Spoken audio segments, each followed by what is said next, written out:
Actually आपने जब अभी शंकर जी ने विशद में बहुत जानकारी बताई थी कि आचार संहिता में किस तरीके से सरकार चेंज होते ही जिस ज़मीन को हमने खुद ने सीपी जोशी साहब के नेतृत्व में हमने ज़मीन को रुकवाया था अलॉटमेंट के, तो उस सरकार चेंज होते ही आचार संहिता में आनंद फानन में उसको राजनीतिक दबाव प्रेशर या कुछ भी करके उस ज़मीन आवंटन कर दी।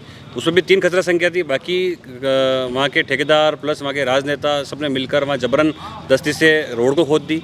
और अभी जो ज़मीन आवंटन नहीं हुई, कुछ 5 बीघा जो मैंदुरिया पटवार मंडल की है, उस पर भी ज़बरदस्ती टेलिंग डाल कर उसको फिलअप कर रहे हैं। जब हम शिकायत कर रहे हैं तो दिन में काम बंद करके रात को ऊपर से डंपिंग करके और नीचे उसमें खरीद रहे हैं। तो हमें ये जगह किसकी है, मतलब प्रशासन के पास है अभी या आवंटित हो गई? एक्चुअली ये जो जगह है 5 बीघा जो हम कह रहे हैं वो अभी तक बिला नाम ज़मीन है, वो आवंटन नहीं हुई है। पर हमें उसके बावजूद भी टेलिंग उस पर डाली जा रही है। तो हमें ये डाउट है कि क्या पता वापस कोई राजनीतिक दबाव या कोई धन बल का दबाव से कहीं वो ज़मीन भी अलॉटमेंट कर तो नहीं दी या करने तो नहीं जा रहे हैं। जिस तरीके से पास वाला जो डंपिंग है उसकी सीटें वीटें निकाल कर और ऊपर से डंपिंग करते हुए नीचे तक डाल रहे हैं। तो हमने आज कलेक्टर साहब को यही संज्ञान दिया है कि सर इसमें आप संज्ञान लीजिए।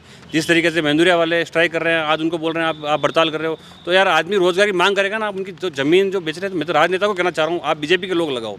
हम कांग्रेस बीजेपी कर ही नहीं रहे, आप तो बीजेपी के लगाओ तो सही। वो ज़मीन के बदले जो ज़मीन करोड़ों रुपए की ज़मीन हड़प कर और करोड़ों रुपए की ज़मीन आप कंपनी को दे रहे हो, तो ऐसे क्यों दे रहे हो? आदमी को, बेरोजगार आदमियों को रोजगार लगाकर वो ज़मीन आवंटन करो ना। क्या इशू ही नहीं है।